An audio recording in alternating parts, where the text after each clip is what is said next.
Ante todo, mi saludo a Juris P. Mi saludo también a todas las personas que se han conectado a este room virtual. Ante todo, quisiera yo desearles que hayan pasado una feliz Navidad y también desearles pues que tengan un próspero año nuevo, ¿no? Deseándoles éxitos en todos los planos, ¿no? En los planos personal, familiar y profesional, ¿por qué no decirlo? Pero antes, ¿no? Antes de iniciar, pues mi saludo a todos ustedes que un 30 de diciembre del 2024 se han conectado a este room virtual, cuando la mayoría suele pues dedicarse a sus temas personales, a sus temas familiares, ¿no? Y en esa medida yo quisiera proponerles, ¿no? Trabajar de manera interactiva, ¿no? Porque eso se trata del derecho, ¿no? Y sobre todo, antes de empezar, quisiera mandar un afectuoso saludo a una persona muy especial para mí, que el día 1 de enero cumple años, ¿no? Mi saludo a la distancia. Bien, sin más prolegómenos, y vamos ya a iniciar la clase del día de hoy. Bien, les propongo trabajar de manera interactiva. Yo voy a estar vigilante o atento a cualquier pregunta que quieran hacer, ¿no? Por el chat, ¿no? Y a partir de ahí poder interactuar. Bien, doctores, el tema por el cual se me ha convocado el día de hoy, tiene que ver pues con la prisión preventiva, con el cese de la prisión preventiva y también con la prolongación de la prisión preventiva. Y quisiera proponerles la siguiente agenda.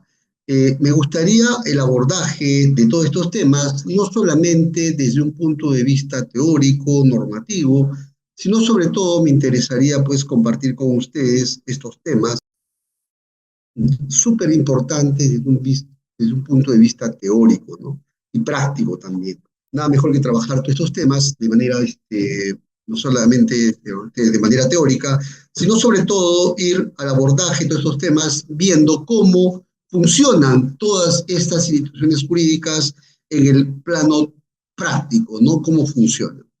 Bien, doctores, sin más prolegómenos en realidad, quisiera sobre todo trabajar algunos temas de entrada para luego ya abordar propiamente el tema de la prisión preventiva, el tema del cese de la prisión preventiva y, por qué no decirlo, también de la revisión de oficio de la prisión preventiva y también de la prolongación de la prisión preventiva.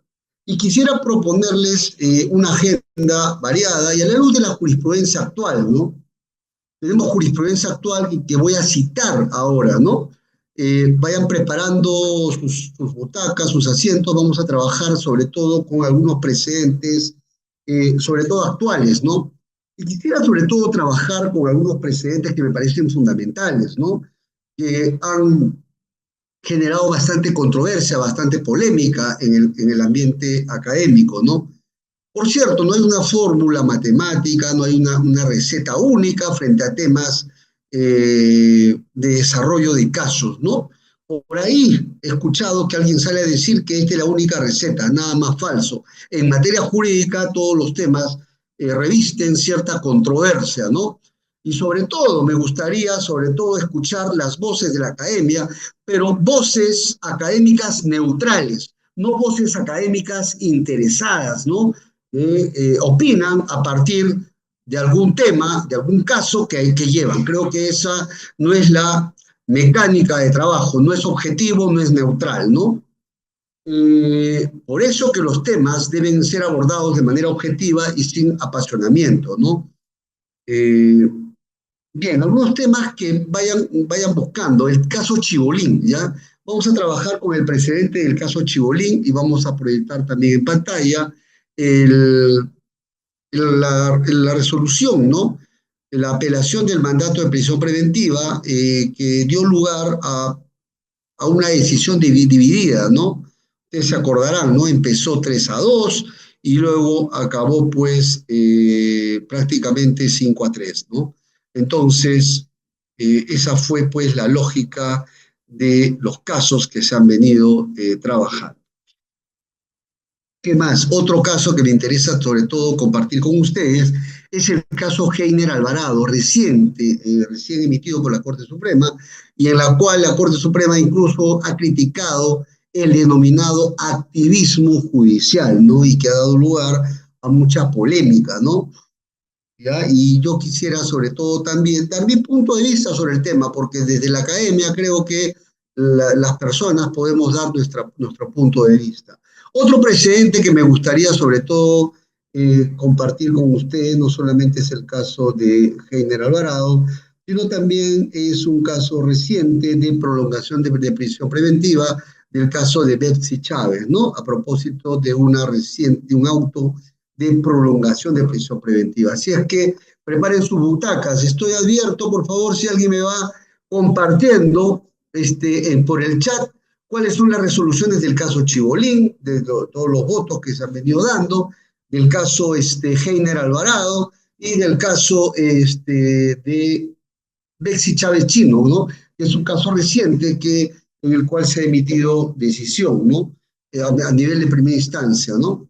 Bien, doctores, antes del abordaje de la prisión preventiva, del cese de la prisión preventiva, e incluso de la prolongación de la prisión preventiva, doctores, previamente creo conveniente, me parece que es sumamente importante, trabajar con algunas ideas de entrada, ¿no? Que me parecen fundamentales para que ustedes puedan entender con facilidad las instituciones jurídicas, para que podamos entender con claridad cuál es la mecánica de la prisión preventiva, del cese de la prisión preventiva y también de la prolongación de la prisión preventiva. Dos ideas de entrada o tres ideas de entrada que me parecen fundamentales y que van a servirnos de punto de base, de punto de arranque para poder entender todas estas figuras jurídicas. Bien, doctores, vamos a la primera idea de entrada. La primera idea de entrada tiene que ver con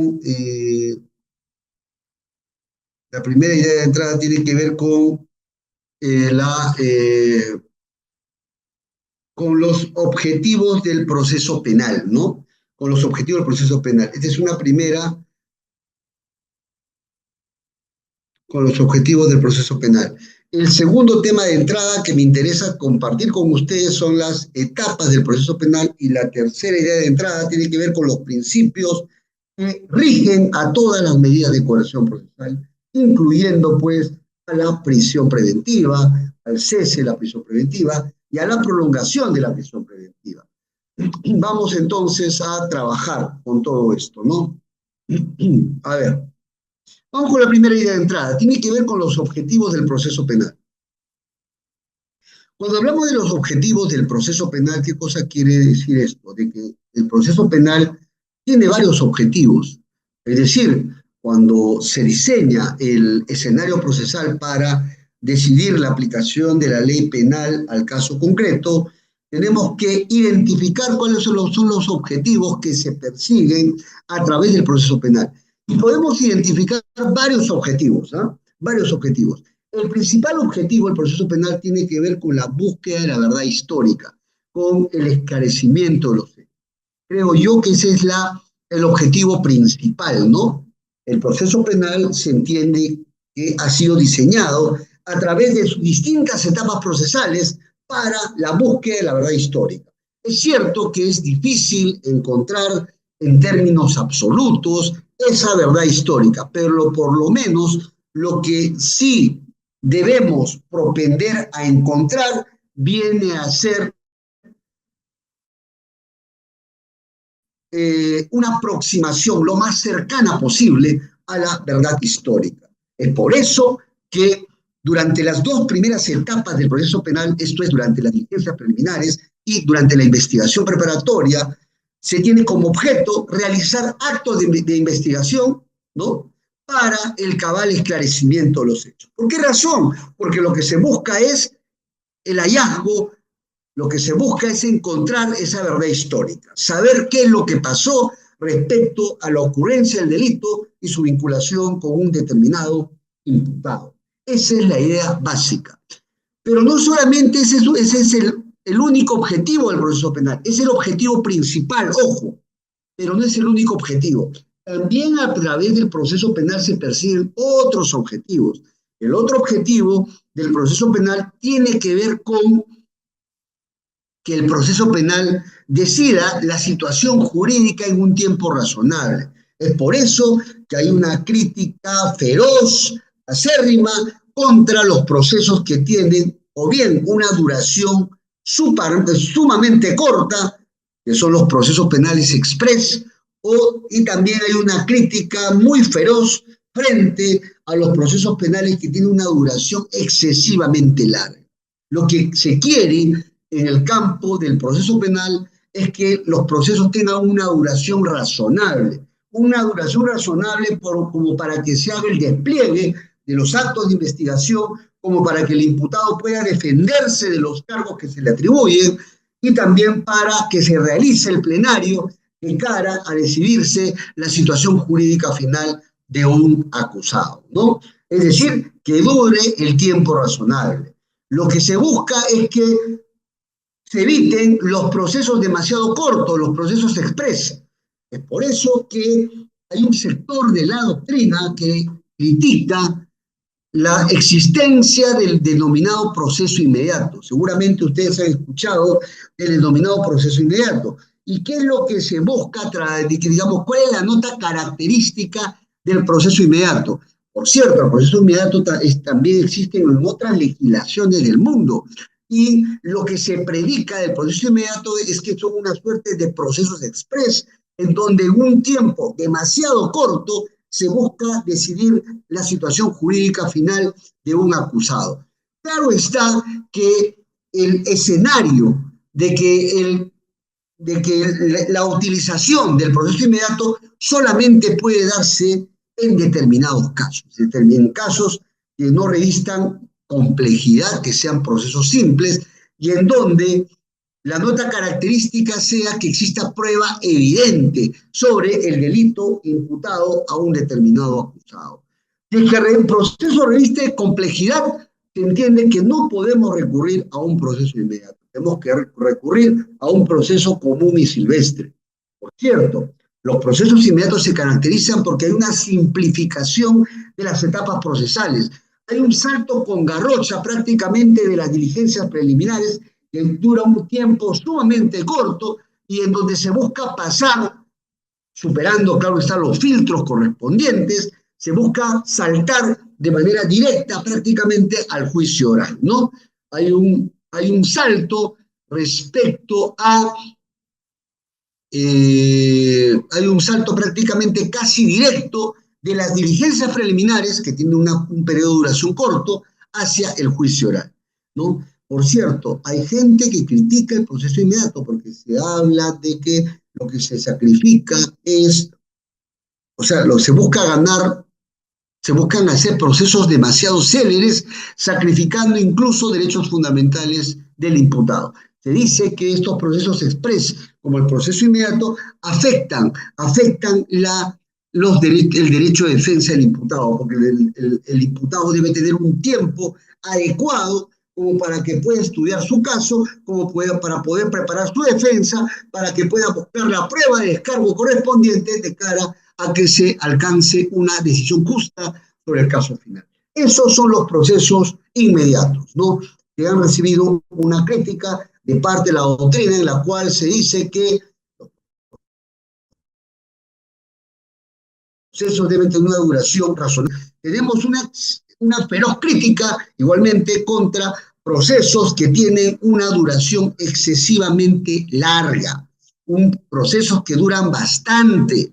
¿Y cuál es la nota característica de estos procesos? Básicamente el escenario en donde se presenta esto es en procesos de naturaleza compleja, en donde el caso es complejo, hay una pluralidad de imputados. El hecho en materia de investigación igualmente reviste alto grado de complejidad, porque se requiere de un despliegue de una cantidad importante de actos de investigación. Hay casos que quisiera comentarles, por ejemplo, el caso Sánchez Paredes, el juicio oral ha demorado alrededor, solamente juicio oral, 7 años, para que tengan una idea. También tenemos otros procesos que tienen una duración excesivamente larga. El caso Urresti. El caso Urresti tiene una data antigua y recién se ha sentenciado el año pasado y se ha confirmado este año la sentencia, ¿no? Por parte de la Corte Suprema. Ni procesos cortos ni procesos largos. Por cierto, ¿cuál es la respuesta que le ha dado el ordenamiento jurídico a los procesos demasiado largos? La respuesta más radical que dio el TC en ese caso fue con el caso Chacón Málaga, sobreseyendo la causa penal. Como el proceso estaba demorando bastante tiempo, entonces lo que se creyó conveniente en ese caso, ¿no? Concreto, fue que prácticamente darle una solución jurídica. La solución jurídica que se dio en el caso Chacón Málaga, por favor, alguien me puede compartir cuál es el precedente del caso Chacón Málaga, que es del TC, en donde y que me ubica también el fundamento jurídico. ¿Cuál fue la respuesta? Más o menos la idea fue la siguiente: como el proceso estaba demorando demasiado, digamos, bastante tiempo, entonces el TC dijo que frente a una pugna, a un enfrentamiento de objetivos entre la búsqueda de la verdad histórica versus, digamos, la duración excesiva del proceso, el TC se decantó por el sobreseimiento del caso, ¿no? Prácticamente en ese caso se puso en una posición mucho más importante digamos, a que se respete la duración razonable del proceso por encima de la verdad histórica. Por cierto, a veces los objetivos se alinean, van en un mismo sentido, pero hay veces en los cuales los objetivos del proceso penal se cruzan entre sí mismos y hay que optar o bien por uno o por otro. Y esto pasó en el caso Chacón Málaga, porque hubo un enfrentamiento de objetivos entre el objetivo de la búsqueda de la verdad histórica, no interesa el tiempo que demore el proceso, versus el otro objetivo no menos importante, el proceso debía tener una duración razonable, ¿no? Una duración razonable, ¿no? Y es por eso que en ese caso se dijo que el proceso estaba demorando demasiado tiempo y se privilegió por encima de todo eh, el tema del plazo razonable. Y es por eso que se dispuso el archivo. Hay otras soluciones jurídicas que también se han dado en otros casos. No se ha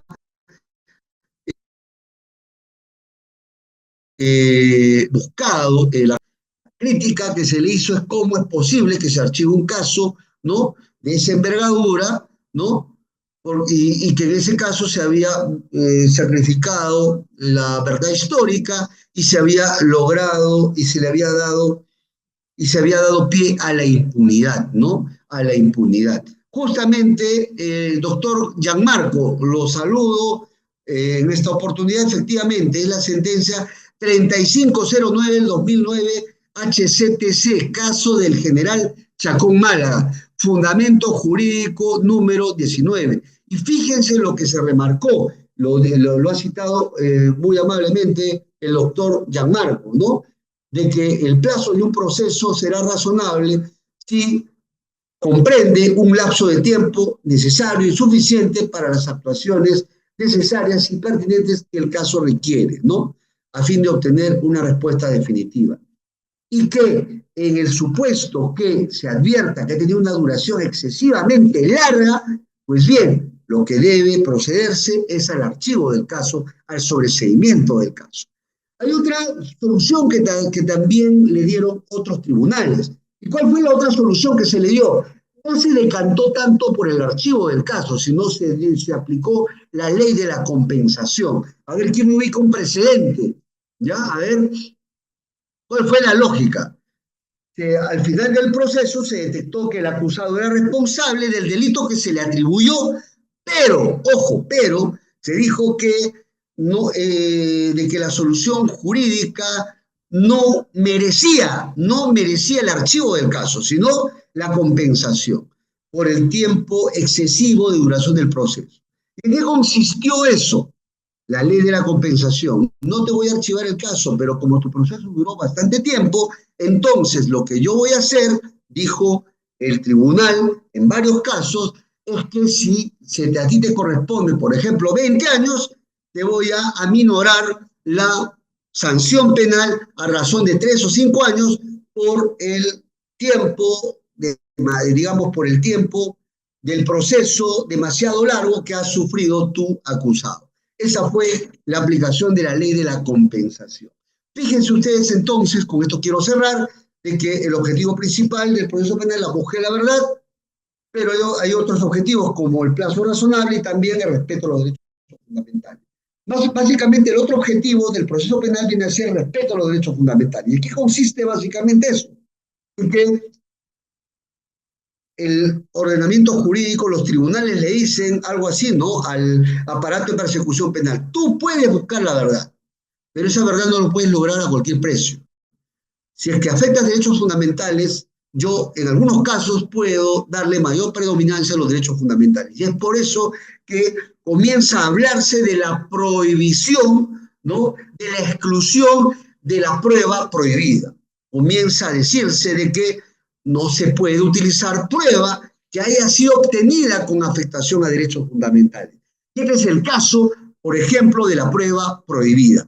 La prueba irregular es aquella prueba que se obtiene inobservándose las formalidades procesales establecidas en la norma procesal, ¿no? Esa es la diferencia sustantiva entre lo que es la prueba ilícita y la prueba irregular. Bien, la prueba irregular, un caso de prueba ilícita lo encontramos en el caso muy famoso de los petroaudios. ¿Quién me encuentra el caso de los petroaudios? La Corte Suprema excluyó el material probatorio porque se utilizó interceptaciones telefónicas obtenidas con afectación a derechos fundamentales sin autorización judicial. Entonces, ¿qué pasó ahí? La Corte Suprema excluyó este material probatorio porque se interceptó telefónicamente a los imputados sin autorización judicial.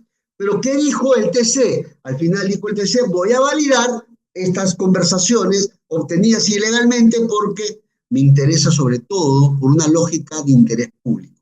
Como se trata de conversaciones de contenido criminal, sobre afectación o sobre negociaciones ilícitas, sobre recursos del Estado, de gran cantidad, de una significativa cantidad económica, entonces yo le voy a dar mayor predominancia a la búsqueda de la verdad por encima de la obtención ilegal de estos materiales. Bien, doctores, con esto cierro esta primera idea de entrada.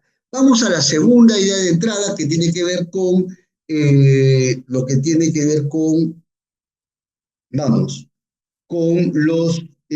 las etapas del proceso penal y la tercera idea de entrada con los principios de las medidas de coerción procesal, como vendría a ser con los principios de las medidas de coerción procesal, y ahí vamos a destacar porque es importante conocer estos principios de la medida de coerción procesal que también son aplicables para la prisión preventiva y también para el cese de la prisión preventiva y también para la prolongación de la prisión preventiva. Por favor, voy a pedir a nuestro auspiciador, por favor, a nuestro anfitrión que me dé, por favor, 5 minutos, si fuese tan amable, doctor.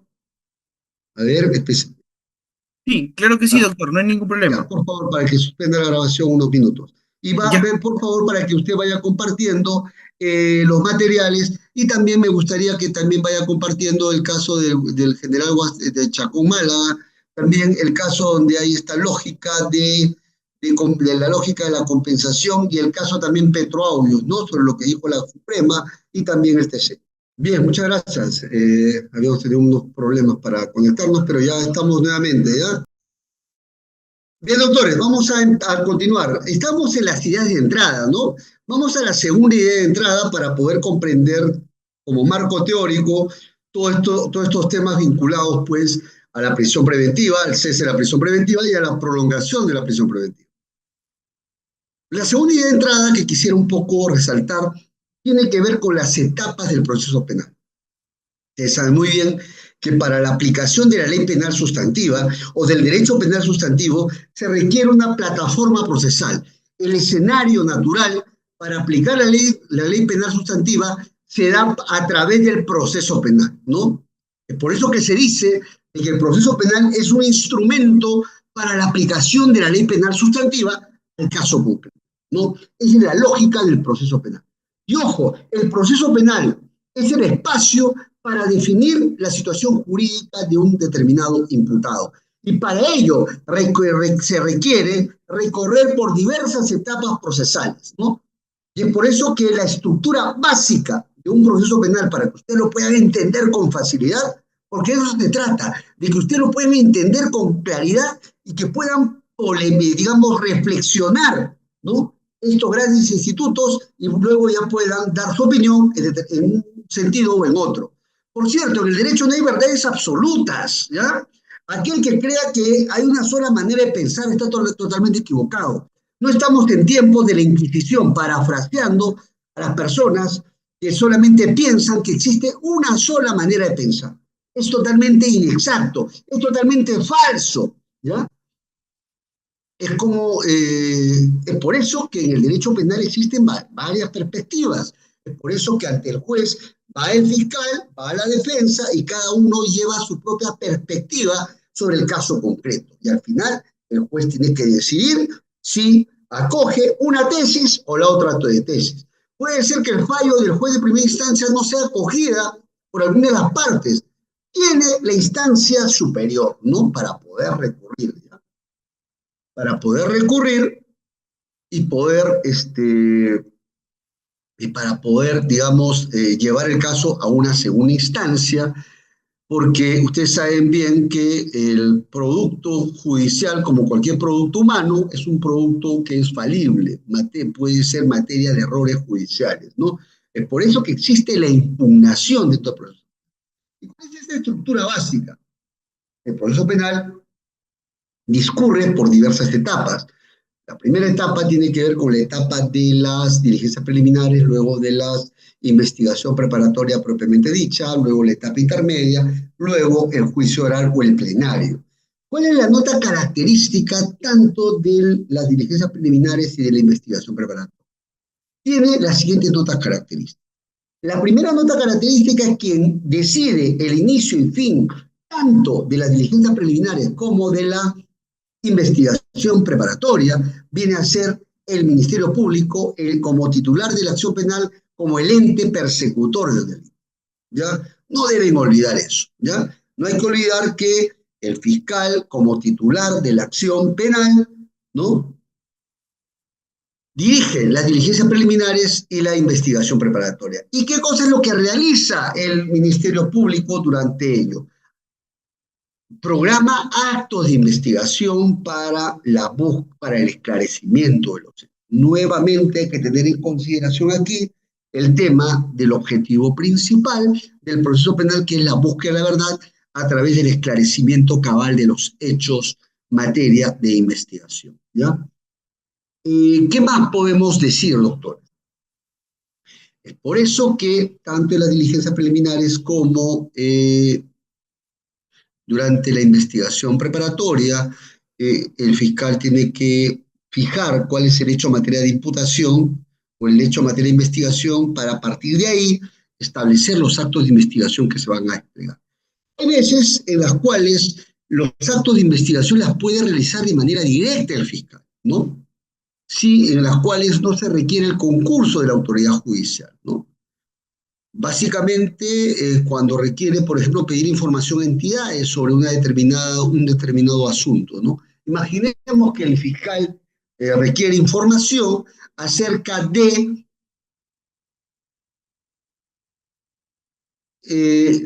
digamos, la titularidad o no de bienes, inmuebles, vehículos, naves o aeronaves de un determinado investigado. ¿Qué es lo que hace? Cursa un oficio ante los registros públicos a fin de que este el informe si es que el imputado es titular o no de de bienes, ¿no? También puede pedir, ¿no? También puede pedir actos de investigación a otras entidades para que le puedan remitir, digamos, actuados administrativos. Pero hay casos en los cuales, ¿no? Estos actos de investigación digamos, va a requerir o va a comportar la afectación a derechos fundamentales. En esos supuestos ya el fiscal sí requiere autorización judicial, ¿no? se requiere autorización. Bien, doctores, por ejemplo, se requiere saber la información bancaria de un investigado, el movimiento bancario en las entidades bancarias de un determinado investigado. ¿Qué es lo que tiene que hacer? Tiene que pedir el levantamiento del secreto bancario, tributario y bursátil ante el juez respecto a un determinado investigado. Si quiere saber, por ejemplo, el flujo telefónico de un imputado, como se trata de un tema, como se trata de una información reservada, ¿no?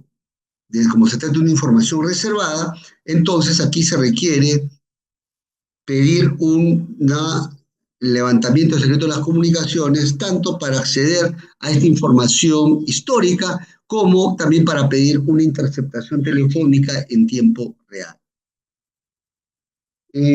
También, por ejemplo, si se requiere ingresar a un inmueble para detener a una persona o bien para proceder a incautar bienes delictivos, entonces se requiere pedirle al juez un allanamiento, ¿no? De un determinado bien inmueble. ¿Por qué se requiere aquí autorización judicial para la práctica de estos actos de investigación? Porque van a comportar la afectación a derechos fundamentales. Y en esos casos, necesariamente, pues que se va a exigir necesariamente el concurso de un juez, ¿no?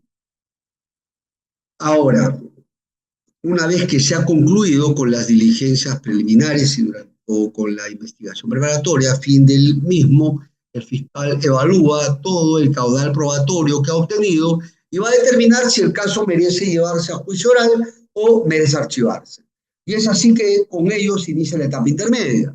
Si el fiscal considera que el caso no tiene futuro, va a plantear un requerimiento de sobreseimiento de archivo del caso ante el juez, ¿no? Ahora, si es que el fiscal entiende de que ese caso tiene futuro para ser llevado a juicio oral, entonces va a plantear ante el juez un requerimiento acusatorio ante el juez penal, ¿no? Un requerimiento acusatorio. Y es así que se inicia la etapa intermedia. La etapa intermedia prácticamente lo que se va a hacer es un control jurisdiccional respecto tanto al requerimiento de sobreseimiento como respecto al requerimiento acusatorio. Al final del día, lo que se busca establecer si existe o no causa probable para remitir el caso a juicio oral, ¿no? Si es que el caso no tiene futuro o el juez entiende que el caso no tiene futuro, debe proceder al archivo del caso. Por cierto, hay diversos motivos o causales para disponer el sobreseimiento del caso, pero también si el caso tiene futuro, entonces el juez va a determinar ello, va a determinar que este caso merece pasar a juicio oral. Y si el caso merece pasar a juicio oral, entonces a partir de ahí se inicia la última etapa, la etapa del juicio oral o del plenario. En el plenario prácticamente ya no va a intervenir el juez de investigación preparatoria, porque el juez de investigación preparatoria solamente interviene, ojo, interviene solamente durante las diligencias preliminares, investigación preparatoria y etapa intermedia. Y ahí acaba la intervención, la participación, la actuación del juez de investigación preparatoria. Una vez que ya concluyó la etapa intermedia con la emisión del auto de enjuiciamiento, el caso se envía a juicio oral. Y en el juicio oral, quien va a tomar la posta a nivel jurisdiccional va a ser el juzgado colegiado, que puede ser unipersonal o que puede ser un juzgado de juzgamiento unipersonal o colegiado, ¿no? Dependerá de la gravedad del delito. El punto de quiebre para decidir si merece ser el caso visto por un juzgado unipersonal o un juzgado colegiado viene a ser necesariamente la gravedad de los 6 años de pena privativa de libertad respecto al delito imputado, ¿no? Ese es el punto de quiebre que va a determinar si un caso va a ser conocido por un juzgado penal unipersonal o por un juzgado penal colegiado. Y en el juicio oral, ¿qué cosa es lo que va a ocurrir? Sencillamente se va a actuar todos los medios probatorios que han sido admitidos durante la etapa intermedia. Simplemente va a producirse la actuación de todo el material probatorio. Y al final del mismo se va a decidir si el acusado ¿Es responsable penalmente el delito que se le atribuye o debe ser absuelto, ¿no? Esa es más o menos la progresión del proceso penal, doctores, ¿ya? Así es que no hay que olvidar eso. Obviamente que para tomar decisiones se tienen que alcanzar determinados estándares probatorios, ¿no? Por ejemplo, para el inicio de una diligencia preliminar se entiende que se exige sospecha simple, ¿no? Es decir, que haya noticia criminal de un delito imputado al investigado. En cambio, para estar frente a una investigación preparatoria formalizada, ya se exige otro estándar probatorio que vendría a ser la sospecha reveladora. ¿Qué es la sospecha reveladora? Simplemente indicios de la comisión de un delito imputado al investigado. Y para pasar a la etapa, para pasar al juicio oral, es decir, el requerimiento acusatorio debe alcanzar un estándar probatorio de sospecha suficiente, es decir, probabilidad de condena respecto al delito imputado al acusado. Para privar de la libertad mediante una prisión preventiva a un imputado, allí sí se exige necesariamente sospecha grave o alto grado de probabilidad del delito imputado al investigado. Y para condenar se dice que se exige certeza, aunque esto es una ficción jurídica. En el derecho, así como en ninguna ciencia del saber científico, jamás se va a encontrar la verdad absoluta. Lo que podemos encontrar es una aproximación lo más cercana posible a la verdad histórica. Es por eso que se utiliza bastante el más allá de toda duda razonable, aunque esto se dice que es una imperfección en cuanto a la traducción. Se dice que la traducción correcta es más allá de una duda razonable, ¿no? Es decir, que se establezca la responsabilidad penal del acusado más allá de una duda razonable, ¿no? Estos son los estándares para tomar la decisión. Y la última idea de entrada, y con esto ya voy a terminar, porque ya me interesa ya entrar en materia, y quisiera ir respondiendo a algunas preguntas que ya se me están planteando, ¿no? Y muy amablemente vamos a interactuar a partir de estas preguntas. Tiene que ver con los principios del proceso penal, ¿no? Con los principios del proceso penal, ¿no? ¿Cuáles son los principios del proceso penal? O mejor dicho, de la medida de coerción procesal. Vamos a corregirnos. Vamos a entrar ahora como última idea de entrada con los principios de las medidas de coerción procesal. Ustedes saben que en materia del proceso penal hay un instituto que trabaja las medidas de coerción procesal. Se entiende de que las medidas de coerción procesal pueden recaer sobre las personas o sobre las cosas. Una de las tipologías propias de las medidas de coerción procesal es la prisión preventiva, del cual vamos a hablar el día de hoy, ¿no? Pero ojo, las medidas de coerción procesal, así como la prisión preventiva, están sujetas a principios.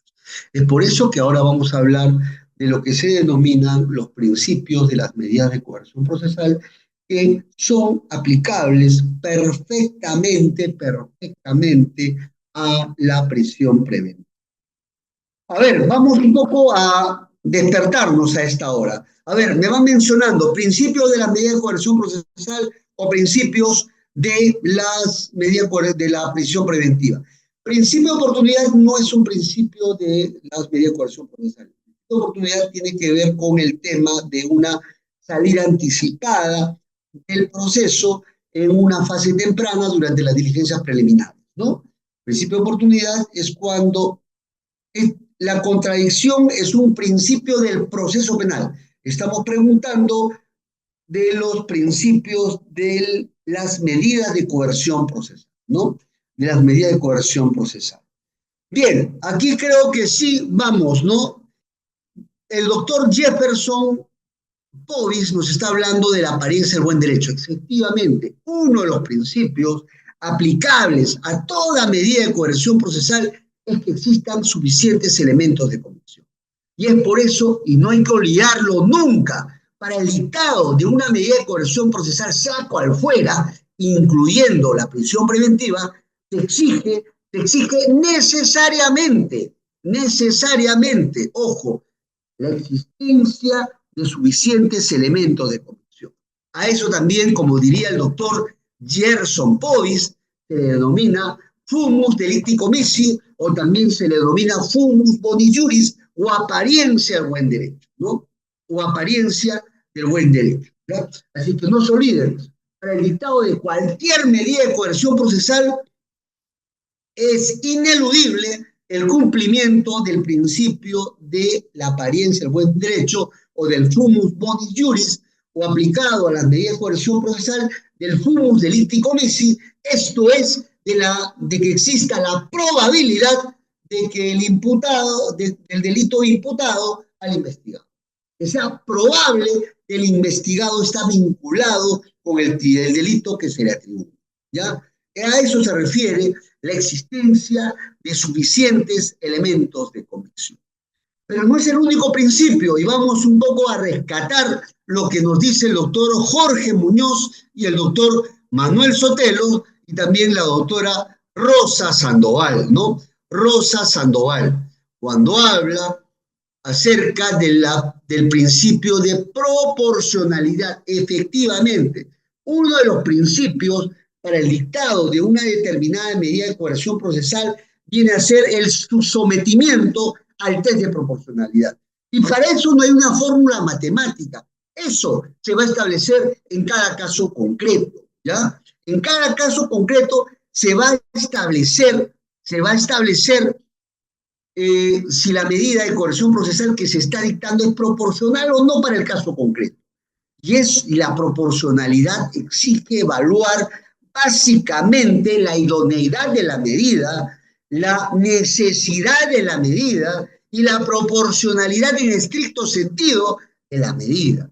Imaginemos que el fiscal ha pedido la prisión preventiva contra un determinado investigado. Lo primero que hay que evaluar es si esa medida de prisión preventiva es proporcional o no para el caso concreto del investigado. Eso es lo que hay que determinar, ¿no? Y a eso apunta la idoneidad. Hay un test de proporcionalidad y el test de proporcionalidad indica de que el primer examen es de la idoneidad. ¿Es idónea o no la medida para el imputado X, ¿no? Y algunos dirán, es idónea porque va a evitar o va a neutralizar el peligro de huida del investigado y el peligro de entorpecimiento a la actividad probatoria, ¿no? A eso apunta la idoneidad o la adecuación. ¿Es una medida adecuada para el imputado o no? Y no hay fórmula matemática, ¿no? Por ahí mucha gente opina, claro, en defensa de sus propios intereses, ¿no? Esa medida no es proporcional, ¿no? Eso se determina en cada caso concreto. Para uno evaluar si la medida es proporcional o no, hay que conocer el expediente. Si usted no conoce el expediente, usted no puede opinar en un sentido riguroso. Es por eso que digamos, en cada caso concreto hay que evaluar si la medida es idónea o no para el caso, ¿no? El segundo examen que se hace es el examen de necesidad, o a este examen, también Diego de Becky, se le llama la indispensabilidad de la medida. ¿Qué cosa quiere decir esto? Que el operador de justicia en cada caso concreto debe evaluar. ¿Debo recurrir a la prisión preventiva como la medida más extrema? Pues que acaso puedo conjurar el peligro procesal mediante una medida menos lesiva, como por ejemplo un arresto domiciliario, una comparecencia por extinción. Y eso te lo va a decir tu caso concreto. Obviamente, si el peligro procesal la puedes conjurar con una medida menos lesiva a la prisión preventiva, puedes optar por una medida menos lesiva. Pero si entiendes de que ese peligro procesal no puede ser superado, no puede ser evitado a través de una medida menos lesiva, optarás por la medida más extrema, ¿no? Y para eso no existe fórmula matemática. Y finalmente, la proporcionalidad en estricto sentido, como nos dice el doctor Jan Benito Reyes, hay que evaluar, hay que contraponer la afectación a la libertad personal versus la eficacia de la decisión definitiva. Siempre se hace una ponderación, un balance, ¿no? En cada caso concreto.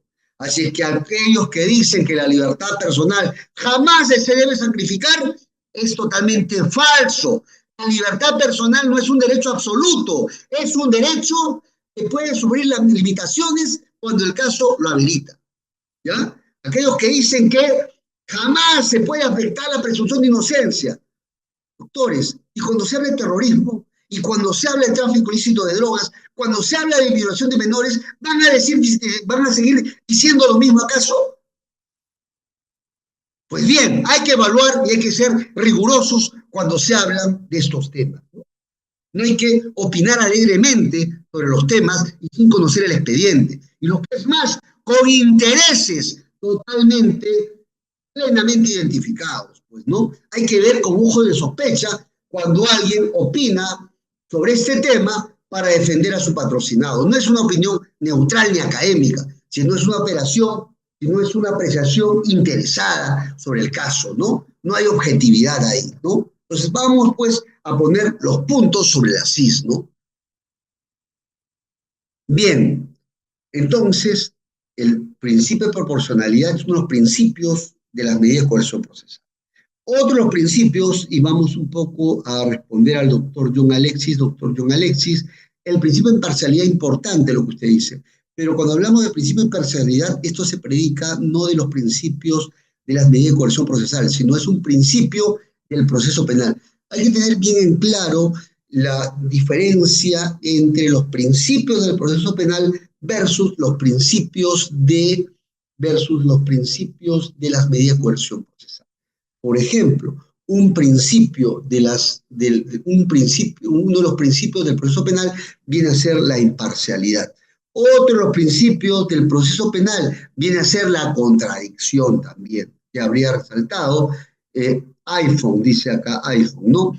Lo que resaltó. Cuando se habla de la contradicción y cuando se habla de la imparcialidad, estamos hablando de principios del proceso penal. Pero aquí estamos trabajando ahora los principios de las medidas de coerción procesal.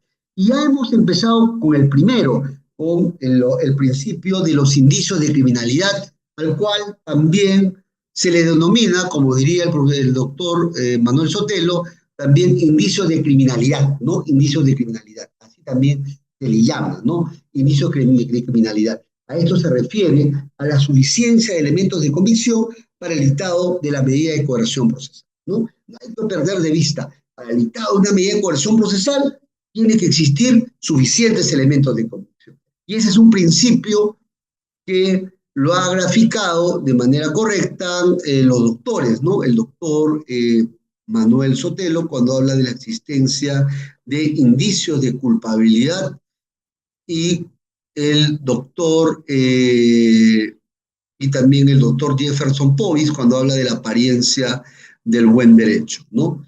El otro principio es el principio de proporcionalidad. Ya hemos hablado de los tres exámenes de idoneidad, necesidad y del balancing entre la afectación a la libertad personal versus la eficacia de lo que se decida al final del proceso, ¿no?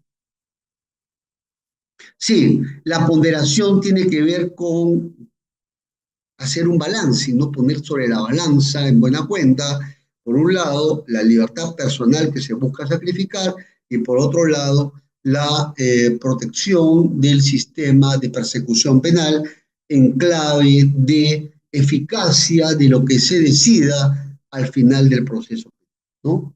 Es lo que ha resaltado la doctora Rosa Sandoval. Otro principio que quisiera también trabajar, ¿no? Es lo que ha mencionado el doctor Emerson Oncebay, el principio de jurisdiccionalidad. Claro, este es un principio clave. A este principio también se le denomina en la doctrina principio de reserva judicial. ¿Qué cosa quiere decir esto? Que para el dictado de una medida de coerción procesal se requiere autorización judicial, ¿no? Es decir, para afectar derechos fundamentales como la libertad personal a través de la prisión preventiva, se requiere el cumplir con el principio de jurisdiccionalidad. ¿Qué cosa quiere decir esto? Que solamente se puede afectar la libertad de la persona por mandamiento escrito, previo y motivado del juez. Hay un caso en el cual se puede privar de la libertad de una persona sin que haya mandato judicial. ¿Alguien me dice, por favor? ¿Alguien me dice? Está facilito, vamos. Está fácil eso. A ver, hay un caso en el cual no se requiere mandato judicial para apresar a una persona, para detener a una persona. Flagrancia delictiva, pero exactamente, doctores. Doctor Manuel Enrique, doctora Rosa Sandoval y el doctor Alexander Garro y la doctora Ángela. Sí, flagrancia delictiva. Es un supuesto excepcional a través del cual se detiene a una persona sin mandamiento judicial cuando se entiende que se le interviene en plena comisión del evento delictivo, ¿no? Flagrancia. Entonces, volviendo, principio de jurisdiccionalidad tiene que ver con el tema de que la afectación, de que la detención de una persona solamente puede producirse por mandato del juez. Principio de jurisdiccionalidad. Tenemos otro principio que viene a ser el principio de legalidad. ¿Qué cosa quiere decir el principio de legalidad?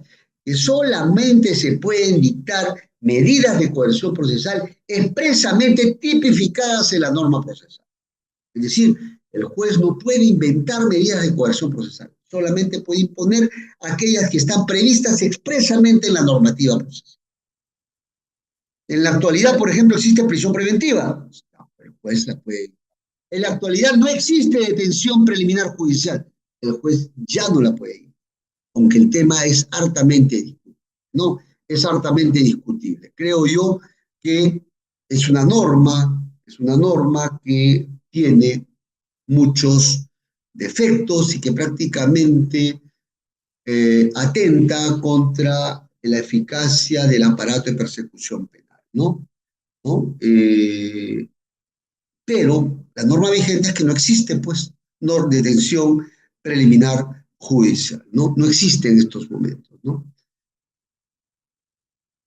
¿Qué cosa quiere decir principio de legalidad? Que solamente se imponen las medidas de coerción procesal expresamente previstas en la ley, como por ejemplo la prisión preventiva, en la prolongación de la prisión preventiva y en la forma y modo prevista en la ley, ¿no? Es decir, no la puede aplicar de modo diferente a lo establecido en la norma procesal, ¿no? Tiene que dictarse siguiéndose el rito procesal establecido en la norma procesal. Si la norma procesal te dice de que te puede dictar prisión preventiva previa audiencia de prisión preventiva, la tiene que hacer de esa manera. No la puede dictar de manera directa, ¿no? Se tiene que hacer previa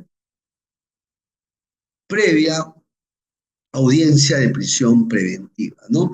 Así que eso es lo que se denomina principio de legalidad.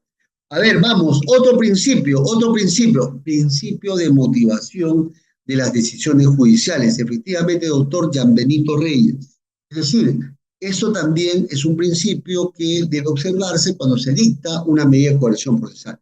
Con la característica de que cuando se va a dictar una medida de coerción procesal, y sobre todo una medida tan intensa como la prisión preventiva, requiere una motivación cualificada. Motivación significa exponer las principales razones de hecho y de derecho sobre el caso concreto, ¿no?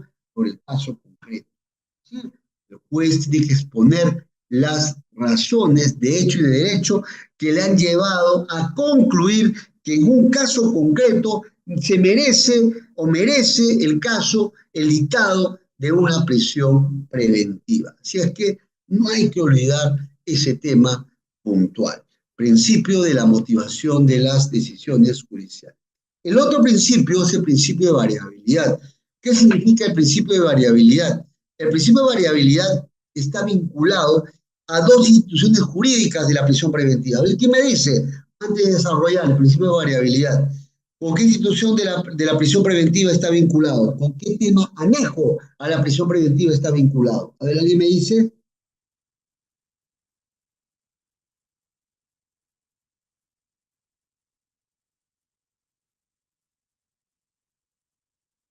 ¿Con qué, con qué institución jurídica está vinculada el principio de variabilidad? Hay dos instituciones jurídicas que prácticamente están vinculadas con el principio de variabilidad. Alguien me dice, por favor, vamos doctores. Después vuelvo con las cámaras de seguridad, ya, porque hay una pregunta que había obviado. Vamos, doctores, ¿qué institución jurídica está vinculada a la variabilidad? Ligada a la prisión preventiva. Y es el título, uno de ellos lleva como título la ponencia del día de hoy. Ya, les di una clave. ¿Qué institución está vinculada? El cese, exactamente. Es una de las instituciones que está vinculada con el principio de variabilidad, el cese de la prisión preventiva. La otra, a ver, ¿qué instituto jurídico? Ah, también, sí, ¿por qué no? La prolongación. Otra, la revisión de oficio también de la prisión preventiva. ¿Cuál es la nota característica, doctores, del principio de variabilidad? Muchas gracias, doctora Rosa Sandoval, doctor Rolly Salazar, por vuestras intervenciones, ¿no? También la variación, ¿no? 255, numeral 2 del Código Procesal Penal, ¿no? Cuando, por ejemplo, pido la variación de una prisión por un arresto domiciliario, ¿no? Claro está, sí, se puede. Ya, ¿cuál es la nota característica del principio de variabilidad? De que las medidas de coerción procesal no son ad eternum, no son definitivas. Pueden variar en la medida que se hayan modificado los motivos iniciales. Es decir, las medidas de coerción procesal no son definitivas. Pueden ser son sujetas, están sujetas a la cláusula de variabilidad, ¿ya? Pero hay dos requisitos, doctores, que debe observarse para la variación de una medida, ¿no? Y eso está presente en el cese de la prisión preventiva, en la prolongación de la prisión preventiva y, por qué no decirlo, en la revisión de oficio de la prisión preventiva que vamos a abordar más adelante. Vamos entonces, porque estas son ideas fundamentales. Primer requisito, existencia de nuevos elementos de conducta.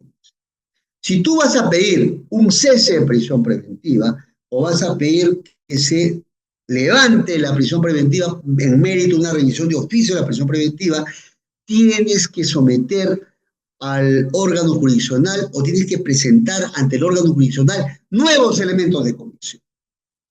En el asador tienes que poner nuevos elementos. Tú jamás puedes irte a un cese de prisión preventiva o no puedes pedir la variación de la medida de prisión preventiva con caudal probatorio que ya ha sido examinada en una decisión judicial anterior. Tú tienes que ir con nuevo material probatorio para reexaminar la situación jurídica de un imputado. Tú no puedes citar los mismos elementos de convicción que han sido evaluados en una decisión judicial anterior. Eso no se puede hacer. Está prohibido. Si alguien va a un cese de prisión preventiva, a una variación de prisión preventiva, con los mismos elementos de convicción que han sido materia de evaluación en una decisión judicial anterior, eso va a ser declarado liminarmente improcedente. ¿Ya? Lo segundo es que además esos nuevos elementos de convicción deben apuntar a los motivos iniciales de la prisión preventiva y deben enervarlos por completo. Si esos nuevos elementos de convicción no prácticamente le hacen daño a los motivos iniciales, la rompen, la desarman, la desarticula y se puede variar la medida. Pero si esos nuevos elementos de convicción no le hacen casi nada a los motivos iniciales, la medida inicial se va a mantener.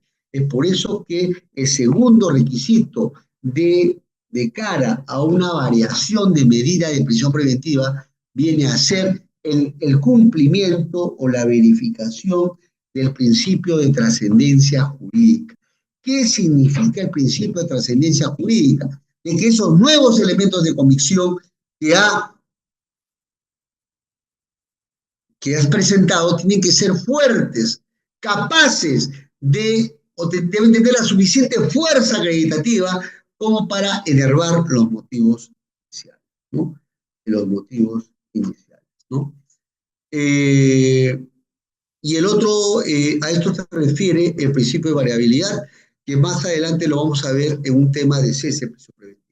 Y el otro principio, como diría el doctor John, tiene que ver con el principio de instrumentalidad. ¿A qué se refiere el principio de instrumentalidad, doctores? ¿No? El principio de instrumentalidad tiene que ver con el tema de que la medida cautelar es un instrumento para la realización del proceso penal. Si el proceso penal principal se cae, entonces la medida cautelar, que es su instrumento, también se cae. Imaginemos que se ha dictado prisión preventiva contra un imputado. Luego, en el proceso principal, se archiva el caso. Si se archiva el caso por el delito que se le está atribuyendo al imputado y por el cual se le ha apresado, es razonable que la medida cautelar también se pueda caer. A eso se refiere la instrumentalidad, de que la medida cautelar no tiene vida propia, sino depende de la vigencia del proceso principal. Si el proceso principal se cae, la medida cautelar también debe caerse. Esa es la lógica que debe también tenerse en cuenta. Es importante lo que ha dicho también el doctor Higinio Fidel Góndola. No, recién vamos a trabajar con las diapos, estamos trabajando todavía con los principios. Tiene que ver con la pregunta, si se ha cumplido el tiempo de la prisión preventiva establecida en la norma, pues bien, el doctor ha dado el clavo. ¿De qué principio está hablando el doctor Higidio Fidel? Está hablando del famoso principio de provisionalidad. Esto es cosa quiere decir que las medidas de coerción procesal no se dictan por tiempo indefinido, sino van a tener un tiempo de duración. Por eso que la prisión preventiva presenta un tiempo máximo de duración. La medida de comparecencia con restricciones igualmente tiene un tiempo máximo de duración. Todas las medidas de coerción procesal tienen un tiempo máximo de duración. A eso alude el principio de provisionalidad. Duran el tiempo durante un tiempo máximo, durante un tiempo necesario, durante un tiempo razonable. No pueden sobrepasar jamás el límite que les ha flanqueado la ley. Por ejemplo, en una prisión preventiva por procesos comunes, el límite máximo infranqueable son los 9 meses. No se puede traspasar de los 9 meses. Se puede fijar, eso sí, un plazo más corto, en la medida que sea necesario para el caso. Y el doctor Barreto, muchas gracias, doctor Javier Barreto, muchas gracias por su intervención. Principio rogatorio. Por supuesto, el principio rogatorio es sumamente importante, ¿no? El principio rogatorio, ¿qué significa? De que la medida de coerción procesal, como la prisión preventiva, no se puede dictar jamás de oficio. Jamás. El principio de la prisión preventiva solamente se puede dictar, ojo, se puede dictar a pedido del Ministerio Público. Es por eso que está prohibido el dictado de las medidas de coerción procesal como la prisión preventiva de oficio por parte del juez, ¿no? El juez jamás las puede dictar de oficio, solamente las puede dictar en la medida que se lo haya solicitado de manera directa y de manera expresa. ¿Quién? El ente persecutor del delito, el Ministerio Público.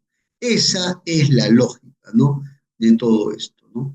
Así que, por favor, oído a la música. Bien, sigamos, por favor, doctores.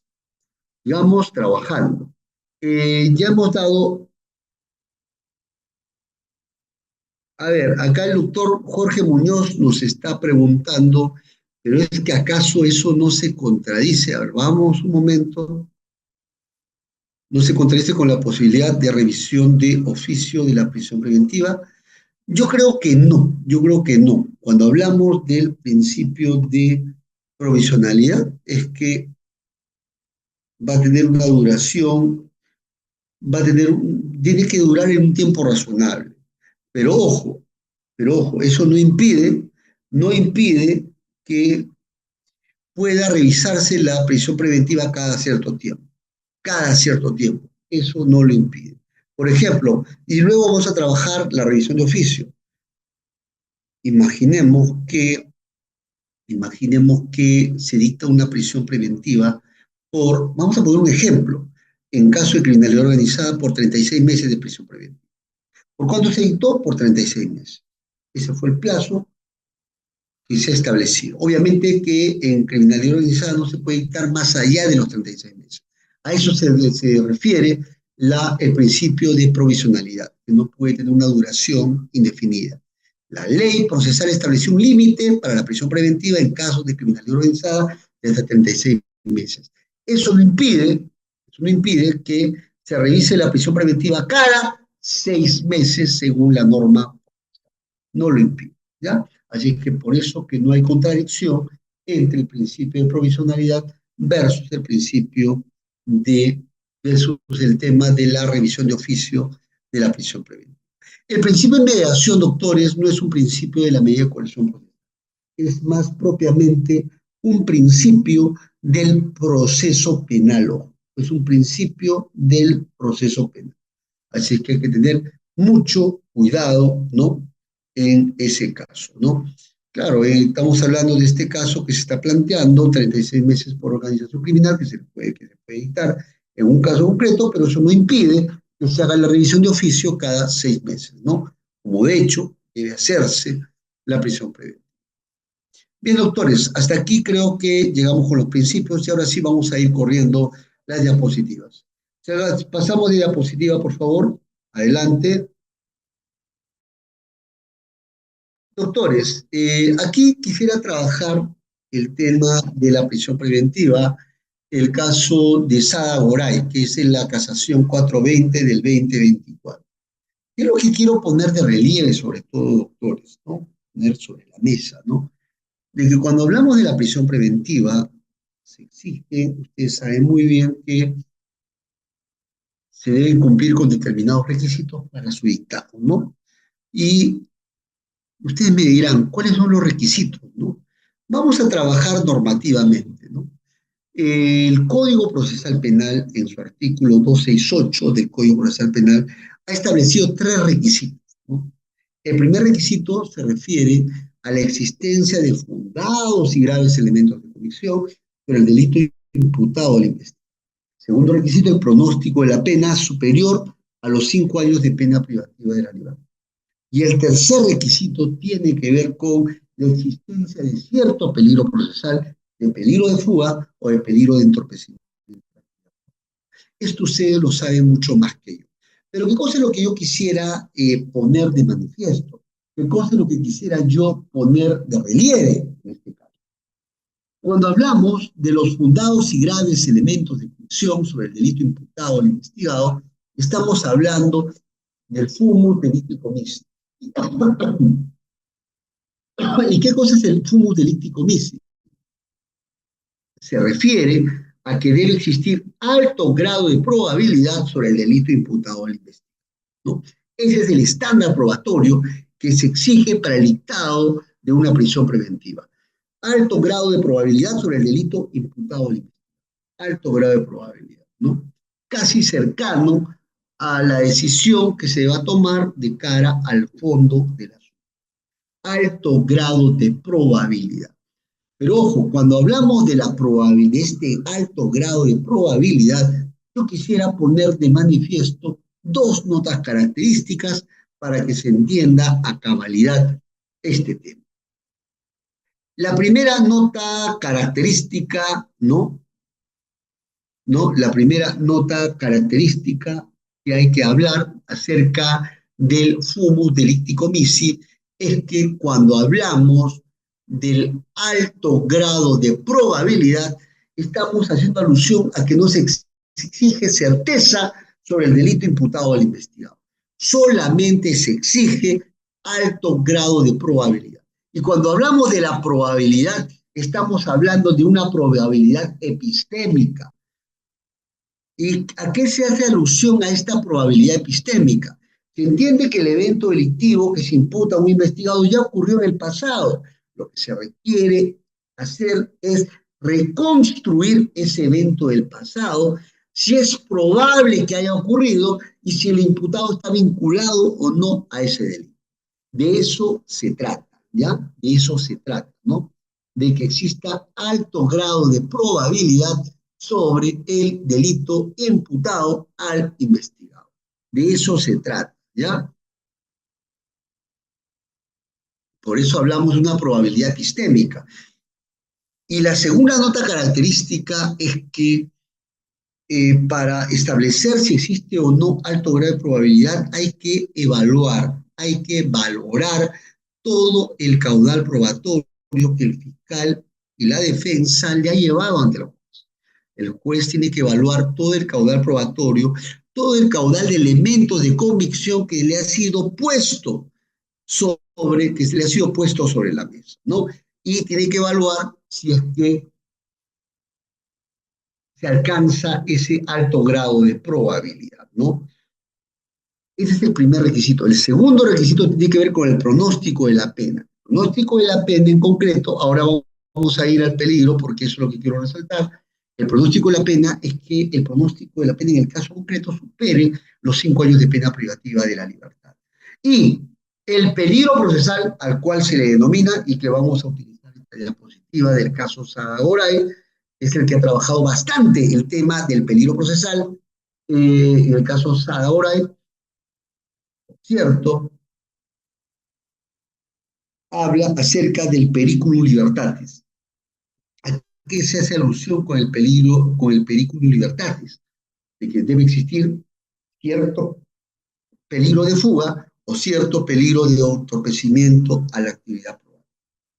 O bien cierto peligro de que el imputado vaya a escaparse, o bien cierto peligro de que el imputado vaya a entorpecer la actividad probatoria, ¿no? Y más adelante vamos a evaluar que el hecho de que no exista peligro de fuga no descarta la aplicación de la prisión preventiva, porque puede existir peligro de entorpecimiento de la actividad probatoria, ¿no?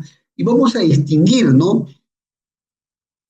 ¿Cuáles son las notas características de cada una de ellas? Y ahora luego vamos también a desarrollar lo que está planteando el doctor Raúl Vargas a propósito de la peligrosidad criminal y el peligro procesal, ¿no? Bien, vamos a trabajar ahora el peligro procesal, que es el que ha sido trabajado de manera muy detallada en esta casación de Sadagoray. Pasamos la diapositiva, por favor. Adelante. Ahora sí corremos la diapositiva. Por favor, vamos a trabajar con la casación 420 del 2024. Bien, doctores, este es un recurso, el recurso de casación. Usted sabe muy bien de que esto ha llegado a la Corte Suprema en mérito de un recurso de casación.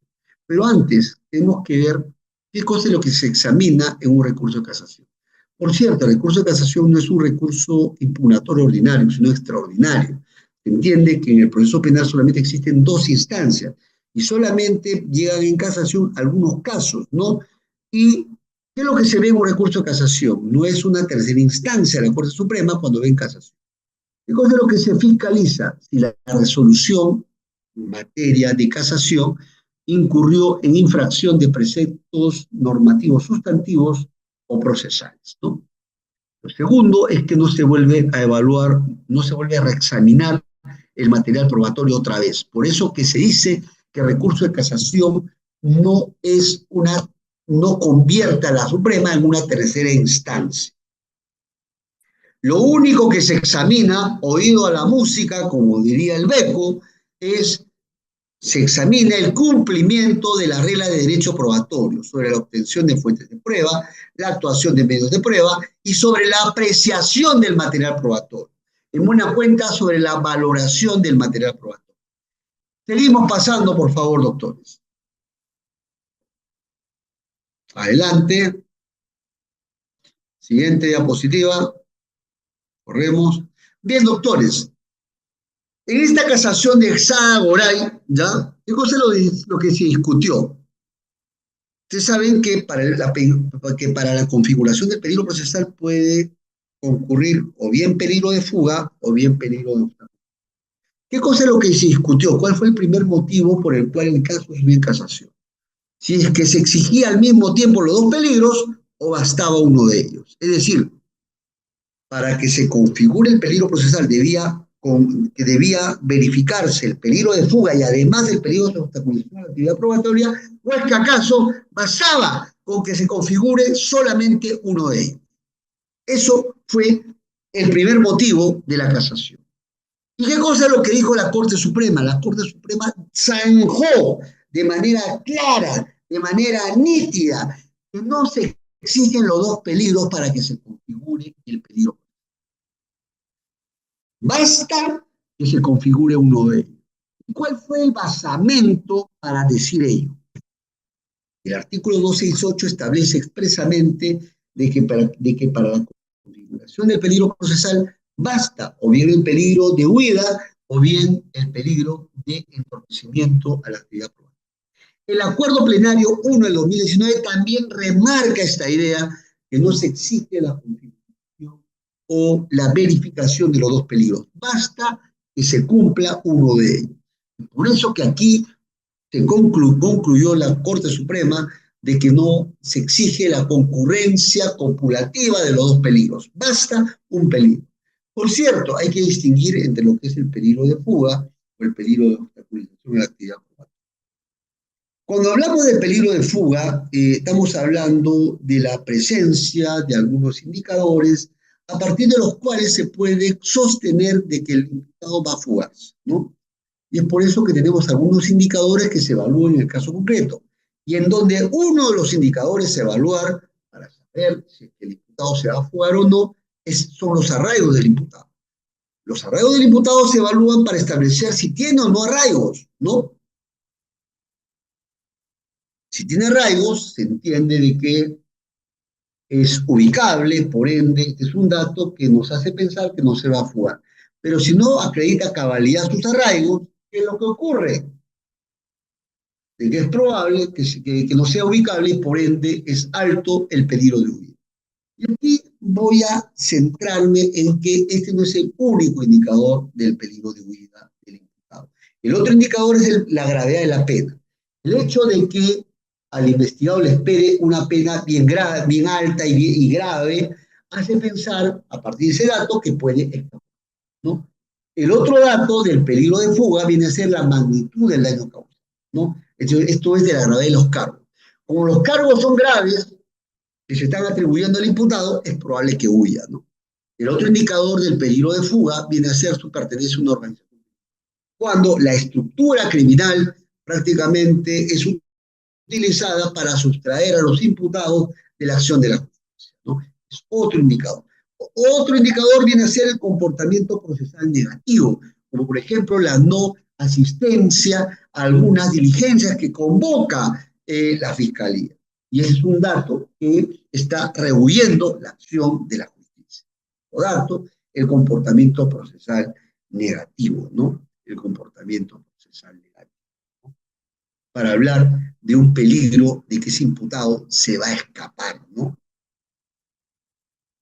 Pero también tenemos datos del peligro de obstaculización. La obstaculización se da cuando el investigado entorpece la actividad probatoria. Y puede entorpecer o bien influyendo negativamente sobre los testigos, sea amenazándolos, sea eliminando testigos u órganos de prueba, o sea tratando de sobornarlos, ¿no? A los órganos de prueba para que le pongan o para que se retracten de sus versiones iniciales, ¿no? También hay peligro de entorpecimiento de la actividad probatoria cuando el imputado manipula el material probatorio, lo trata de desaparecer, lo trata de modificar, lo trata de esconder, lo trata de alterar, ¿no? Esos son indicadores del peligro de obstaculización de la actividad probatoria. Por cierto, puede ser el caso que no haya peligro de fuga, pero si existe peligro de entorpecimiento de la actividad probatoria y este es alto, ese puede ser un motivo para dictarle prisión preventiva. La idea es encerrar al imputado para que no se fugue o para que no obstruya la actividad probatoria. ¿Qué pasa si tenemos un imputado en la calle que tiene un alto grado de obstaculización de la actividad probatoria? Influencia a los testigos, amenaza a los testigos, ¿no? Pretende sobornar a los testigos, pretende hacer ofrecimientos a los testigos. ¿Se pone en riesgo o no el éxito del proceso? ¿No? Obviamente que eso tiene que valorarse. Ahora, el tema de la retractación, muchas gracias, doctora Yulisa, y es importante el caso. El tema de la retractación o el cambio de versión es un tema que ha merecido la respuesta de nuestra jurisprudencia. Hay un acuerdo plenario que habla acerca de la retractación de la vida. ¿Y cuál es la lógica? Les transmito nomás la lógica. El hecho de que el órgano de prueba o la víctima se retracte su versión inicial en automático no debe dar lugar al órgano jurisdiccional a que crean ese cambio de versión. ¿Qué cosa es lo que debe examinar el órgano jurisdiccional? Ver cuál ha sido el motivo de la retractación. ¿Es un motivo serio o es un motivo que esconde una perturbación a la actividad probatoria? Y lo segundo, lo más relevante, lo que se tiene que ver es acerca de, se tiene que ver sobre todo, creo yo, ¿no? Es qué versión es la que tiene mayor corroboración con otros elementos. Si la primera versión tiene mayor corroboración, es, es bastante probable que no le creas a la retractación. Pero si tienes una segunda versión que tiene mayor corroboración que la primera, y si entiendes que la primera versión ha sido dada de revancha, es probable que a la retractación le puedas dar mayor crédito. Todo va a depender del caso concreto. Bien, el tema de las máximas de la experiencia. Cuando hablamos de la... Ahorita voy a ir sobre esto, ¿ya? Entonces, el tema del cambio constante de la víctima, más bien es un indicador que uno debe examinar si el motivo es serio o si eso obedece a una perturbación a la actividad probatoria, ¿no? Entonces, eso hay que examinar. Si es que ha habido un cambio de versión sin mayor explicación, sin que esté respaldado con elementos de convicción, es poco creíble ese cambio de versión, ¿no? Es más creíble un cambio de versión cuando hay un motivo serio, ¿no? El cambio de versión y esta nueva versión tiene mayores elementos de convicción. Con esto quiero decir que no hay fórmulas exactas. Hay veces en que tú te vas a darle más crédito a la primera versión y hay veces en que, de acuerdo a las circunstancias del caso, le puedes dar mayor versión a la última versión. Les pongo un ejemplo, ¿no? Hay casos en los cuales la víctima en su primera versión decía, no, no me ha agredido sexualmente el imputado, ¿no? ¿Y por qué no lo hacía? Porque la tenía amenazado el imputado a la víctima. Pero luego, ¿qué ocurre con la víctima? Comienza a decir, ahora voy a decir la verdad porque el señor me tenía amenazado, ¿no? Y además tengo pruebas acerca de ello. Entonces, esta retractación va a tener mayores visos de credibilidad, ¿no? ¿Se dan cuenta? Entonces, hay que ver cada caso concreto, la evaluación de cada caso. No necesariamente si cambia de versión está obstaculizando. Lo que hay que ver es si es que hay un motivo serio, creíble del cambio de versión y si la nueva versión que está proporcionando tiene mayores elementos de convicción, ¿no? Puede ser que sea un verdadero cambio de versión que se ajuste a la búsqueda de la verdad, pero también puede ser que obstaculice la investigación.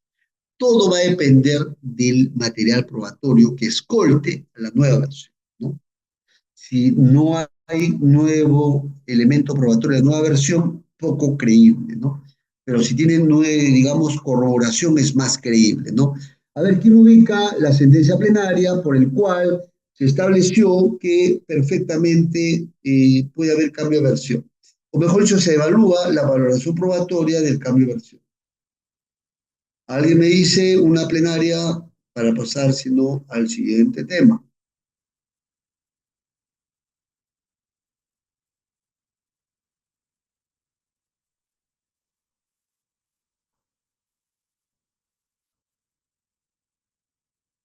A ver, ¿alguien me puede ayudar con eso? Bien, vamos a, justamente ahora les voy a compartir justamente lo que quisiera compartir con ustedes, el tema del cambio de versión de la víctima.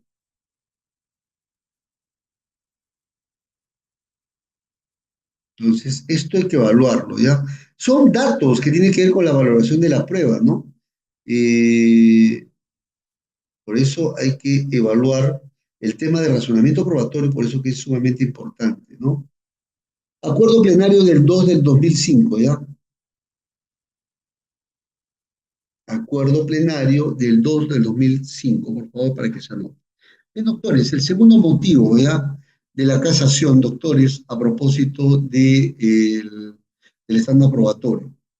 El segundo motivo del estándar probatorio, doctores, tiene que ver con cuando se habla del peligro procesal. ¿Cuál es el estándar probatorio? ¿Se exige un alto grado de probabilidad sobre el peligro procesal o simplemente un nivel de sospecha suficiente? O sospecha reveladora o sospecha inicial. Por cierto, para la apariencia del buen derecho se exige sospecha grave, pero para el peligro procesal, y esto es lo que la novedad que trae el caso Sadagoray, nos dice que basta la sospecha suficiente sobre el peligro procesal. No se exige sospecha fuerte para establecer o para acreditar los indicadores del peligro de fuga o el peligro de entorpecimiento de la actividad probatoria. Así es que aquellos que dicen que se requiere un alto grado de probabilidad o una sospecha fuerte del peligro procesal están equivocados. La propia Corte Suprema ha establecido solamente que se exige probabilidad, ¿no? Respecto a la ocurrencia, a la acreditación acerca de el peligro procesal. Vamos al siguiente punto.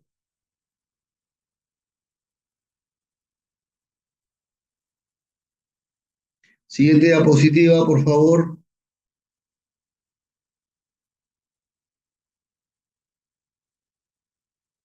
Siguiente diapositiva.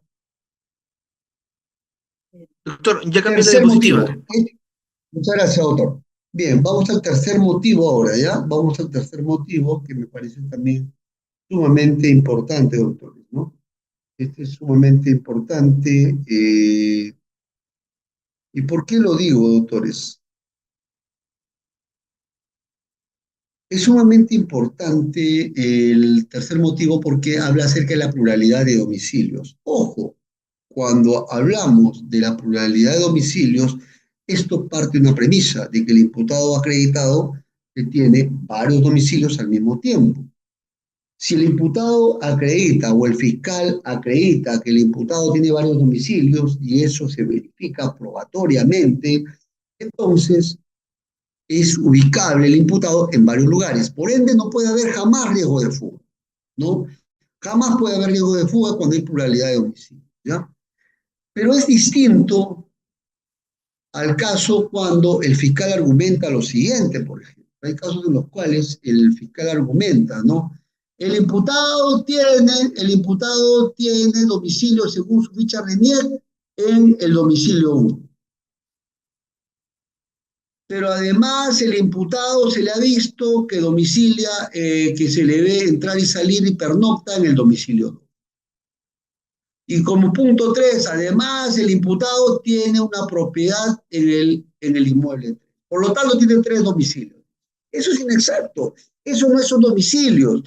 En el primer caso, en la ficha RENIEC simplemente ha dicho que formalmente tiene pues un domicilio en lo que dice la ficha RENIEC, pero para afirmar eso tiene que verificar ese domicilio. El segundo domicilio sí es verificable porque ahí se le ha visto salir, entrar al imputado y pernoctar. El tercero, que sea propietario, no significa que sea su domicilio. Una cosa es ser propietario, eso es el arraigo económico, y cosa distinta es el domicilio, que es la residencia habitual de una persona. No hay que confundir. Una cosa es la pluralidad de domicilios cuando tiene varias residencias habituales, un imputado y es ubicable en varios lugares. A eso se refiere la pluralidad de domicilios. Y cuando alguien tiene pluralidad de domicilios, entonces, ¿qué cosa podemos decir? Entonces, a propósito, podemos decir simplemente cuando alguien tiene pluralidad de domicilios, simplemente que es ubicable en varios lugares y por ende no es un dato, es un dato que patentiza que no hay riesgo de fuga del investigado. Siguiente diapositiva, por favor, doctor.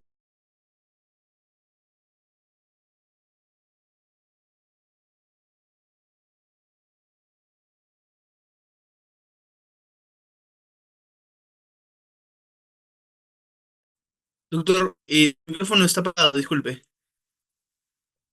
Bien, el siguiente diapositiva, por favor. Sí, ahí está, doctor, cuarto motivo.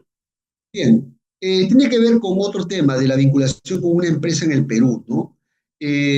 Aquí lo que se ha hablado acerca de que la imputada estaba en el extranjero y la empresa estaba en el Perú. Entonces lo que se decía era cómo podía tener un arraigo laboral si es que la imputada estaba en el extranjero y la empresa estaba operando en el Perú. Lo que te dice esta casación es que el hecho que la imputada esté en el extranjero no impide que pueda gestionar desde el extranjero a esa empresa en el Perú. Por lo tanto, esta empresa que ha sido constituida en el Perú, más bien patentiza que es de que el imputado, de que el imputado,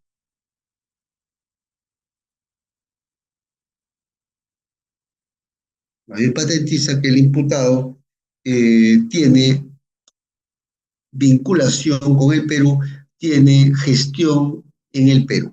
Por lo tanto, ese es un dato más bien que lo arraiga al Perú. Este tema sí es discutible porque ¿cómo puede alguien predicar un arraigo del extranjero cuando está fuera del radar de las autoridades peruanas? El tema es discutible. Lo que tan solo quiero yo poner de manifiesto algunos temas sobre el particular. Siguiente tema, por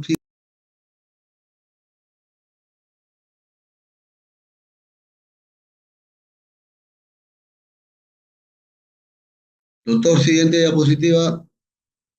La evaluación conjunta. Entonces aquí lo que nos dicen que no te debes quedar en evaluar de manera individual los factores del peligro procesal.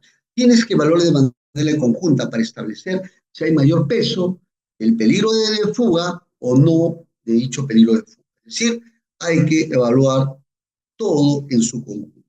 Pero acá hay una nota que hay que tener en consideración. El hecho que el imputado se encuentre en el extranjero no significa que no tenga, que no pueda ser vinculado con el Perú, por cuanto se puede utilizar la extradición. Esto sí es discutible. ¿Por qué?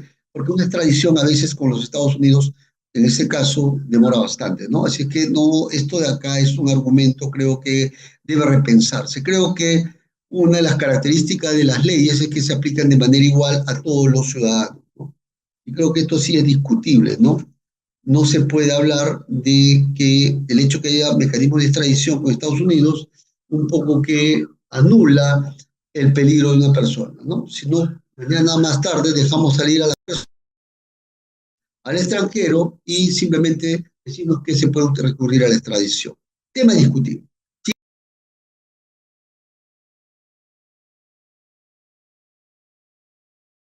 De la organización criminal también es un tema que voy a traer a colación, doctores, ¿ya? ¿Por qué razones, doctor? Uno de los criterios para hablar del peligro de fuga viene a ser la integración de un imputado a una organización criminal. Pero ojo, acá la casación de Saba Goray nos señala lo siguiente: para que se invoque a la organización criminal como un criterio de, digamos, de peligro de fuga de un imputado,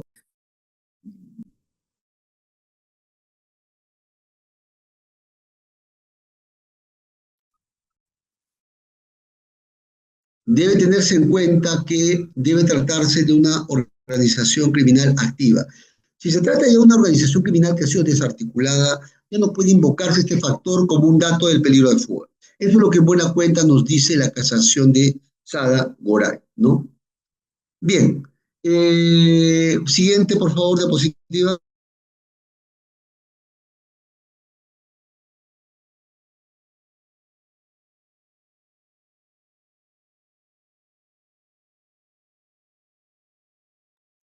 Ya se pasó, doctor. Bien, muchas gracias. A ver, un momento.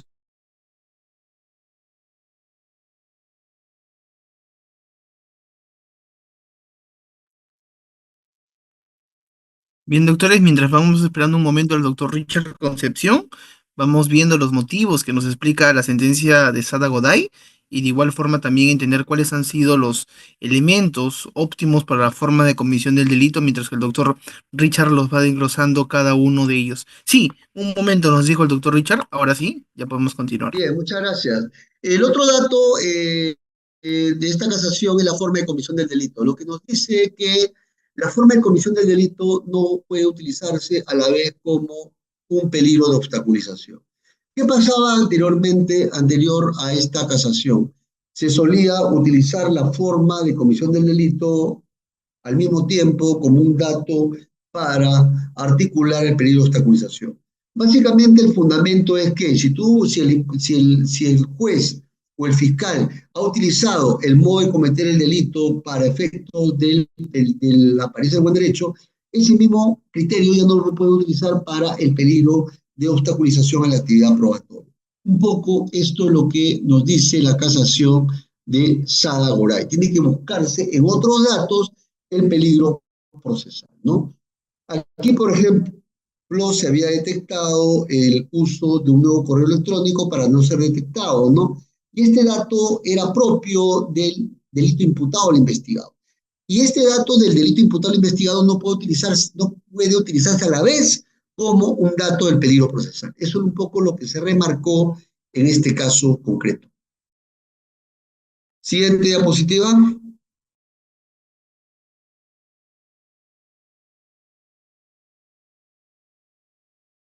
Bien, solamente vamos a pasar, ¿ya? Siga, pasemos, por favor. De la revisión de oficio de la prisión preventiva. El anterior, por favor, el anterior, nada más. El anterior, sí.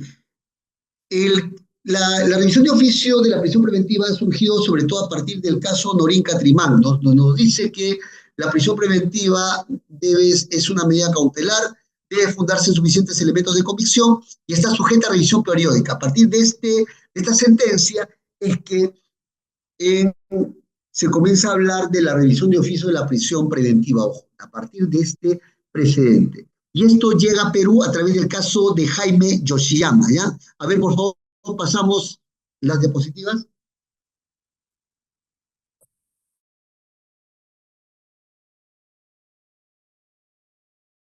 Más, por favor, más, vamos a avanzar porque estamos con el anterior. Acá nomás. No, anterior, por favor, doctores. Anterior, el anterior. Ya, el siguiente. Acá. El primer antecedente jurisprudencial, el caso de Yoshiyama Tanaka. Aquí prácticamente jurisprudencialmente se establece en el Perú la revisión de oficio de la prisión preventiva cada 6 meses. Luego esto se aplica o se recoge ya prácticamente legislativamente. Pasamos, por favor.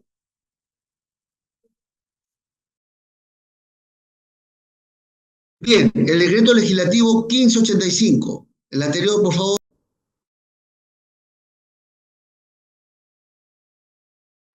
En el 1585 prácticamente se establece legislativamente prácticamente ya no solamente se queda en el presente Yoshiyama, sino que además ahora sí es una obligación legal, se estableció con esta modificatoria del decreto legislativo 1585 que es obligatoria la revisión de oficio de la prisión preventiva cada 6 meses, ¿no? El problema sobre esto solamente la operatividad. ¿Cómo se operativiza si es que el juez no tiene sobre la mano los elementos de convicción? Entonces aquí se comienzan a implementar algunas medidas sobre el particular, ¿ya?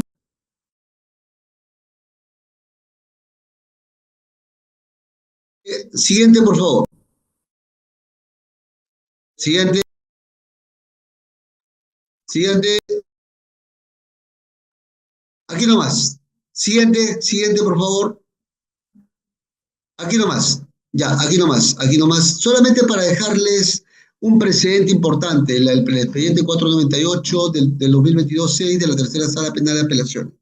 ¿Qué cosa es lo que se dijo aquí en este precedente? Se estableció que el juez, ¿cómo va a poder determinar la revisión de oficio? Le tiene que requerir a las partes que le suministren información, ¿no? Es decir, cuando hagamos una revisión de oficio de la prisión preventiva cada 6 meses, el juez le tiene que requerir tanto al fiscal como a la defensa técnica ser nuevos elementos de convicción para variar la medida y lo deben presentar por escrito y acompañando nuevos elementos de convicción, para que de esa manera sea un debate rico y el juez pueda establecer o tomar la decisión correcta. Bien, doctores, con esto voy a dar por finalizada mi intervención y estoy presto ahora a las preguntas para dar paso a las preguntas. Muchas gracias. Bien, doctor, a usted primero muchísimas gracias por poder acompañarnos en la clase del día de hoy. Y sí, nos hacen una pregunta muy interesante. Nos dicen, doctor, buenas noches. Recientemente se ha añadido el contenido al literal C del artículo 268 del nuevo Código Procesal Penal. ¿Cuál es la relación entre peligrosidad penal y el peligro procesal?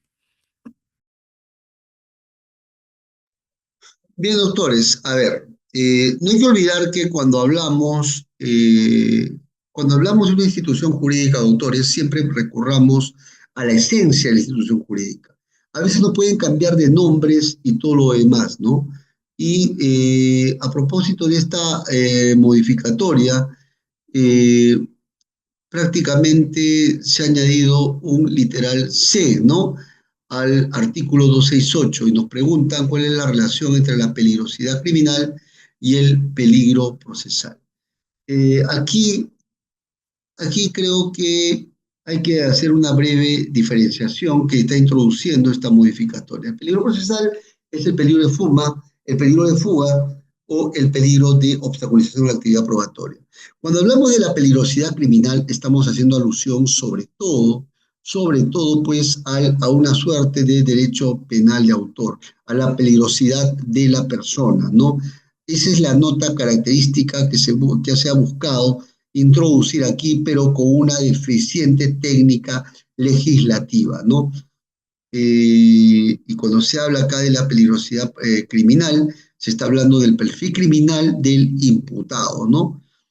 Se dice de que se busca desasinar las cárceles, pero al final se introducen variables propias del derecho penal de autor que en un sistema moderno no es admisible, donde hay cabida solamente para el derecho penal de acto. Bien, no sé si tenemos otra pregunta, por favor. Sí, doctor, acá nos Adelante. dicen, doctor, ¿las garantías de certeza pueden ser utilizadas en la valoración de actos de investigación cuando se resuelve una prisión preventiva?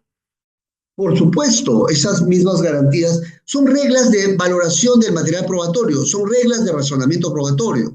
Las reglas de razonamiento probatorio se aplican tanto para valorar el material probatorio que se obtiene en juicio oral, como también para valorar elementos de convicción que se obtienen, ¿no? Elementos de convicción que se obtienen para decidir una medida cautelar de un imputado. Por supuesto que sí, ¿no? Por supuesto que sí. No hay que olvidar que todo elemento de convicción tiene que ser sujeto a un examen de verosimilitud y también a un examen de fiabilidad. Otra pregunta. Sí, acá nos dicen, doctor, en el caso de cambio constante en su testimonio, ¿se puede relacionar con su derecho a la defensa o qué generaría al juez ese tipo de aspectos? El cambio de testimonio no hay una receta, como les había dicho. El cambio de testimonio tiene que ser evaluado en cada caso concreto. Hay veces en donde el cambio de testimonio puede obedecer a una presión sobre el agraviado, sobre la víctima, pero hay veces en los cuales obedece a que la víctima o el testigo ha decidido deponer con franqueza el caso porque anteriormente estuvo amenazado, qué sé yo, o estuvo captado o hubo una amenaza previa, ¿no? Que puede un poco explicar todo eso, ¿no? Así que hay que evaluar estas garantías de certeza a partir de la credibilidad, si es creíble o no la explicación del cambio de versión y si hay corroboración sobre el mismo. Bien, doctor, Otra acá pregunta. sí, nos dicen otra pregunta. Doctor, ¿cómo se deben resolver los jueces en las prolongaciones de prisión cuando el tiempo ha transcurrido en el juzgado y el colegiado en etapa intermedia y del inicio de juicio oral por la alta carga procesal? Ello porque aquí no encontramos especial dificultad, sino solo la demora en programación por carga procesal. ¿Qué comentarios merece? Inter- interesante esa reflexión, en verdad, ¿ya? Interesante esa reflexión porque ¿por qué lo digo? Porque el tema de la carga procesal de los juzgados,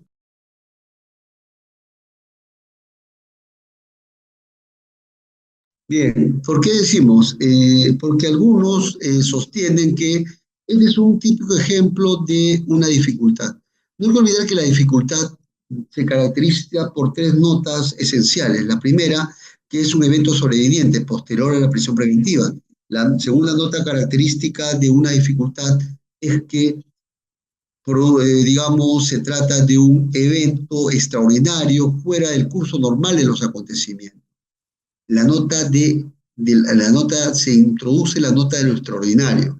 Y lo tercero tiene que ver con que debe causar retraso o también puede impedir la normal prosecución del proceso penal, ¿no? Tres notas características.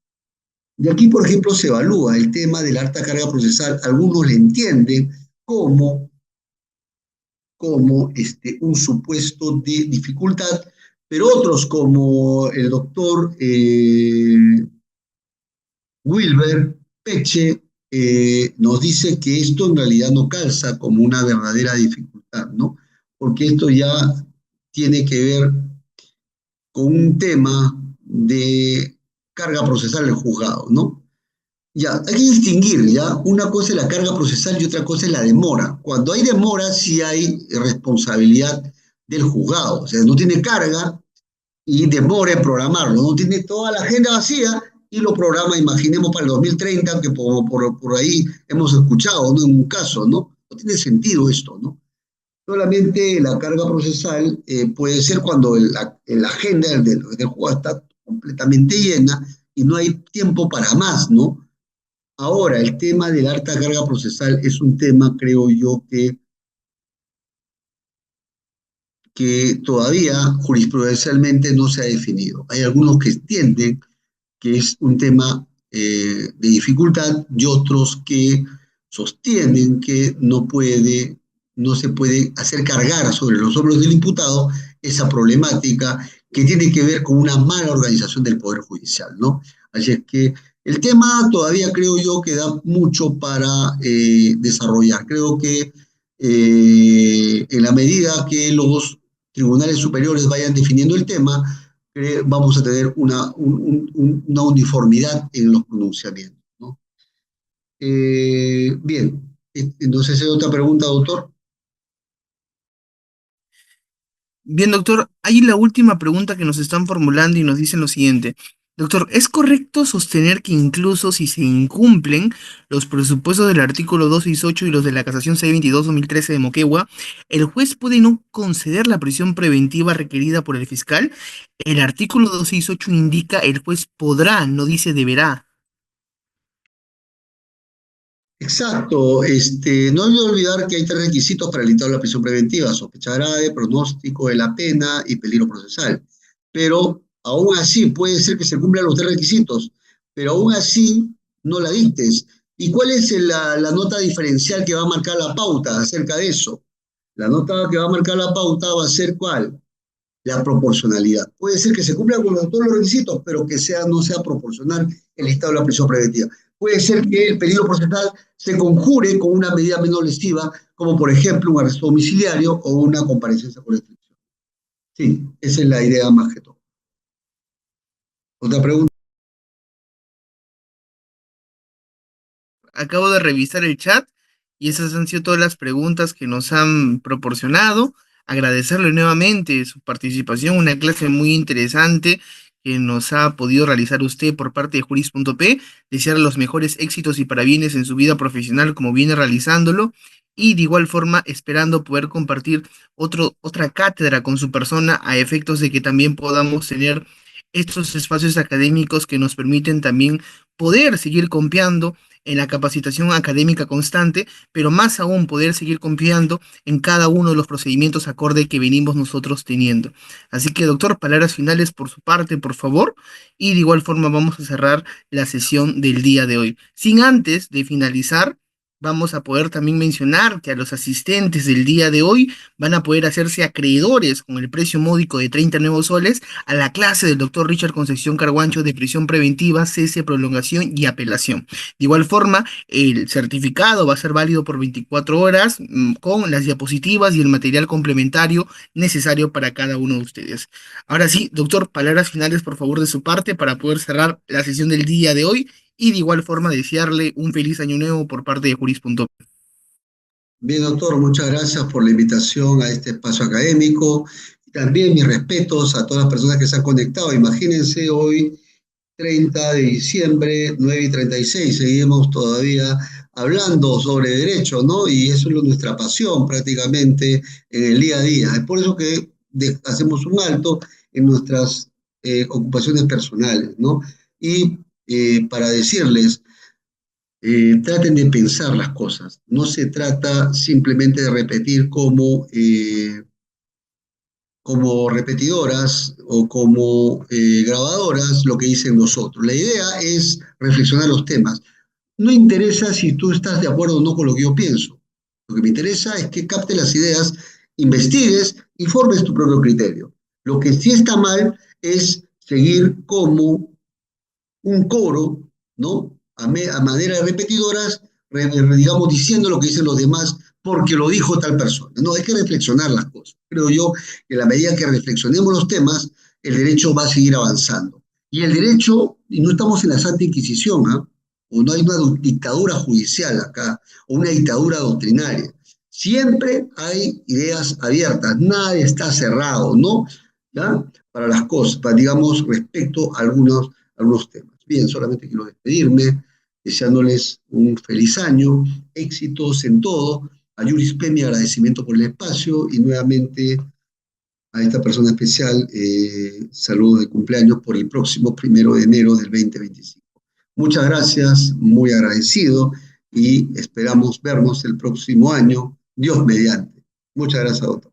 Claro que sí, doctor. Muchísimas gracias a usted.